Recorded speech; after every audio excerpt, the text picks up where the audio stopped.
the Department of Player Safety, like they took the most weenie stance possible, which was we'd rather not influence the game and the outcome. We're just going to take the best defensemen from both teams off the ice for one game. And I thought that was a really poor way to look at it. To say that those two incidents were separate to me is absolutely crazy, but we're past that part now. Yeah, it's in the past now. The Oilers got to focus on what is ahead. You got anything Oilers related, Liam, before I switch gears? This is actually just about the Department of Player Safety. Maybe I'm just unfamiliar with it, but like, who comes to these decisions? Is it just George Peros, or is it like a variety of people that have this conversation, and is it George Peros that finalizes the decision? It's a team of people. It includes George Parros making the final call. You have Patrick Burke, you have Damian Echeverrieta, and you also have former NHL player Ray Whitney part of the process as well. They're the ones that are sort of bouncing things back and forth off of each other. They sort of group think it, all put their decisions or their opinion into the pile, and George Parros considers it all and then makes the final decision.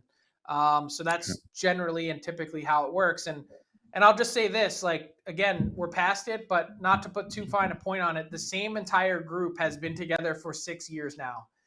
I'm not calling for anyone's job or anyone's head, but I think some change is needed to freshen things up in there, because if that's the decision that you've come to after watching how the other night played out, like, to me, I think you've lost the plot, because one part of that circumstance, you can say all day long, Darnell Nurse it's a textbook, way to incite play and act as the instigator.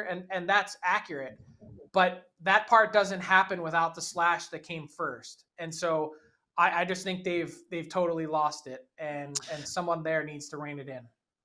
Well, and the other thing too, and I don't want to dwell on this too much because, like you said, bring it's in the past, but like twice in the regular season, they rescinded instigators too, so players could avoid the suspension. And all we ever hear about is how, suspensions are weighted differently in the playoffs, right? Like it's like that 2-to-1 ratio we hear sometimes. So why in the regular season was this rescinded twice, but then Darnell Nurse's is upheld? Like, I don't know.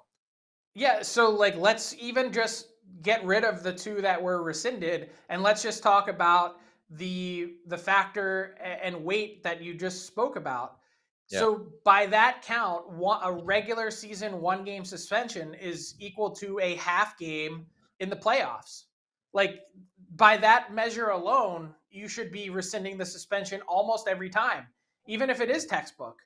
And then to add in this other instance, which they can say all they want is totally separate incident and unrelated, I'm sorry, I don't buy it.